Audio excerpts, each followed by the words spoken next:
Donc l'agriculture de conservation a été pour nous, comme son nom l'indique, a été une façon de donner de la durabilité à nos entreprises.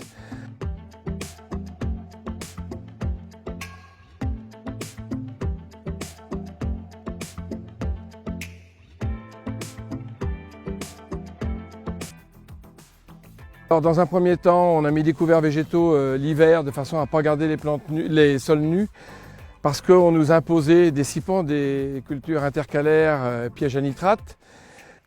On était donc sur des cultures intercalaires. Donc ces cultures intercalaires, à l'automne, entre un blé, un maïs et la future céréale qu'on mettra au printemps, eh bien, on va mettre du digestat à l'automne, en début d'automne, avec deux avantages. Le premier, c'est qu'elle va venir décomposer cette matière organique, les restes de racines de blé et les fanes de maïs.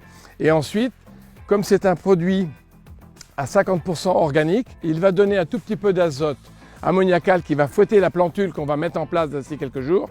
Et ensuite, il va donner, dans le temps, il va libérer de l'azote et des éléments fertilisants pour la culture qui va suivre. Alors les cultures qui vont suivre, ce sont principalement des seigles mélangés avec des févroles, des triticales mélangés avec des févroles ou des avoines, voilà, qui sont mis en interculture.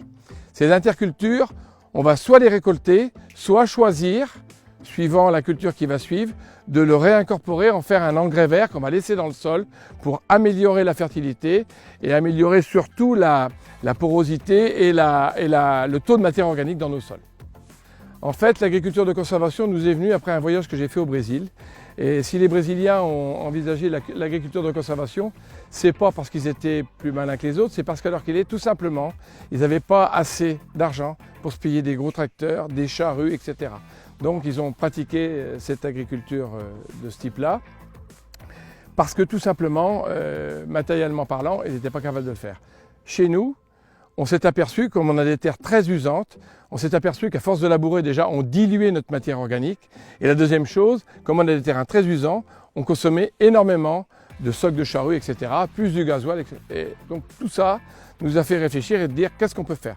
Donc l'objectif à travers l'agriculture de conservation, c'est que ce soit les racines qui fassent le travail. Une racine meurt, une autre va prendre sa place, sans bouleverser la structure du sol, sans bouleverser tous les micro-organismes qui travaillent dans ce sol, qui continuent de le faire vivre, qui continuent de le décomposer tout doucement et qui gardent ce sol vivant.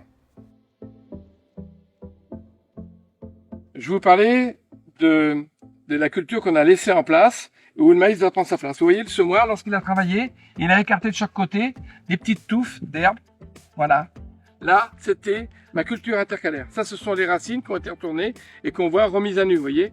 Et bien ça, aujourd'hui, ça va venir contribuer à se dégrader tout doucement. On retrouve également des morceaux de bois, des petits morceaux de compost qu'on n'a pas voulu trop, voilà, qu'on retrouve également dans notre sol.